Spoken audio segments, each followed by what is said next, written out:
ഞാൻ പറഞ്ഞില്ലേ, പോസിറ്റീവായ കാര്യം മാത്രം ചർച്ച ചെയ്താൽ മതി.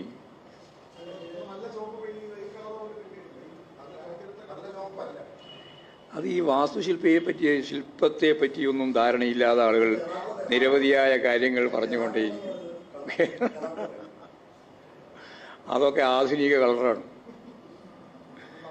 അതൊന്നും നമുക്ക് നമ്മുടെ പാർട്ടി കളറുന്ന പാർട്ടി കളറുന്നവരാ പറഞ്ഞങ്ങളോട് കൊടീൻ്റെ കളറല്ലല്ലോ നമ്മുടെ പാർട്ടി എന്ന് പറയുന്നത്. നമ്മുടെ ഇത് അതൊക്കെ പലതും സ്വാഭാവികമായിട്ടും പരിശോധിക്കേണ്ടിയുണ്ട്. കെട്ടിടത്തിൻ്റെ ഉള്ളിൽ ആരെങ്കിലും ചുവപ്പടിക്കലുണ്ടോ? ഉണ്ടോ? എന്താ മനഃശാസ്ത്രപരമായിട്ട് അടിക്കാൻ പറ്റുന്ന ഏറ്റവും നല്ല നിറയത? പോസിറ്റീവ് എനർജി കിട്ടുന്നത് ഏതാന്നാ ചോദിച്ചത്? അല്ലാതെ എല്ലാവർക്കും അറിയാലോ.